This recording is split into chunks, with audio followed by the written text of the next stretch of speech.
Man of masses NTR నటిస్తున్న latest మూవీనే Devara. Mass director Koratala Siva ఈ సినిమాను తెరకెక్కిస్తున్నాడు. సముద్రం బ్యాక్ డ్రాప్ లో సాగే ఈ సినిమాను దర్శకుడు కొరటాల శివ ఎంతో భారీగా తెరకెక్కిస్తున్నారు. ఈ సినిమా కథ పెద్దది కావడంతో దర్శకుడు కొరటాల ఈ సినిమా 2 పార్టులుగా తెరకెక్కిస్తున్నాడు. మొదటి పార్ట్ మేకర్ సెప్టెంబర్ 27న గ్రాండ్ గా రిలీజ్ చేయనున్నారు. ఈ సినిమాలో ఎన్టీఆర్ సరసాని బాలీవుడ్ బ్యూటీ జాహ్నవి కపూర్ హీరోయిన్ గా నటిస్తుండగా, బాలీవుడ్ స్టార్ సైఫ్ అలీ ఖాన్ ఈ సినిమాలో విలన్ గా నటిస్తున్నారు. ఇదిలా ఉంటే ఎన్టీఆర్ దర్శకుడు ప్రశాంత్ నీల్ డైరెక్షన్ లో ఒక సినిమా చేస్తున్న సంగతి తెలిసిందే. ఈ సినిమాను మైత్రి మూవీ మేకర్స్ గ్రాండ్ గా తెరకెక్కిస్తున్నారు. ఈ సినిమా షూటింగ్ ఆగస్టులో ప్రారంభమవుతున్న మేకర్స్ ఇటీవల అప్డేట్ ఇచ్చారు.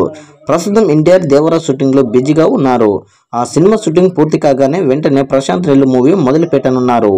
ఈ మూవీ ఎన్టీఆర్ కెరీర్ లోనే 31వ సినిమాగా తెరకెక్కనుంది. ఈ సినిమాకు డ్రాగన్ అనే ఇంట్రెస్టింగ్ టైటిల్ పరిశీలనలో ఉన్నట్లు తెలుస్తుంది. డ్రాగన్ అంటే యూరోపియన్ సంస్కృతిలో చెడుకి గుర్తు. అలాగే డ్రాగన్ అంటే అలజడికి సింబలిక్. నిప్పును పీల్చే గుణం కూడా ఉంటుంది. దీనికి ఇలాంటి ఇంట్రెస్టింగ్ టైటిల్ ను మేకర్స్ పరిశీలిస్తున్నట్లు సమాచారం అందుతుంది. అయితే ఎన్టీఆర్ ను దర్శకుడు ప్రశాంత్ నీల్ నెగటివ్ రోల్లో చూపిస్తున్నట్లు సమాచారం. దీనితో ఈ సినిమాపై భారీ అంచనాలు ఏర్పడ్డాయి.